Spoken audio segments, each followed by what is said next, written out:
সাবেক প্রধানমন্ত্রী শেখ হাসিনার অসম্মানজনক আচরণ সত্ত্বেও ভারত সর্বপ্রথমই প্রধান উপদেষ্টা ডক্টর মোহাম্মদ ইউনূসকে সম্মান ও মর্যাদার সঙ্গে গ্রহণ করে আসছে। বিমস্টেক শীর্ষ সম্মেলনের ফাঁকে প্রধান উপদেষ্টার সঙ্গে বৈঠকের সময় মোদি তাকে এই কথা বলেন বলে জানান প্রেস সচিব শফিকুল আলম। শনিবার 5 এপ্রিল দুপুরে নিজের ভেরিফাইড ফেসবুক অ্যাকাউন্ট থেকে শেয়ার করে এক পোস্টে তিনি একথা জানান।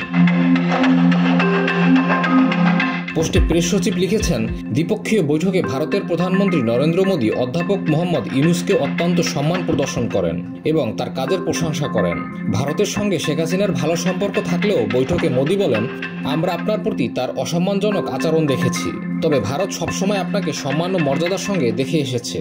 তিনি বলেন, যখন অধ্যাপক ইউনূস প্রধানমন্ত্রী শেখ হাসিনার প্রত্যর্পণের বিষয়টি উত্থাপন করেন তখন ভারতের প্রতিক্রিয়া নেতিবাচক ছিল না।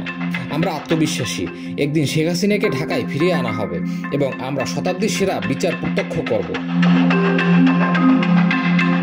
প্রেস সচিব লিখেছেন, এটি স্পষ্ট যে ভারত এখন বাংলাদেশের সঙ্গে সম্পর্কের এক নতুন অধ্যায় রচনা করতে চায়। বৈঠকে ভারতের প্রধানমন্ত্রী বারবার অধ্যাপক ইউনূসকে বলেছেন, ভারতের সম্পর্ক বাংলাদেশের জনগণের সঙ্গে, কোনো নির্দিষ্ট দল বা ব্যক্তির সঙ্গে নয়। MSN 72।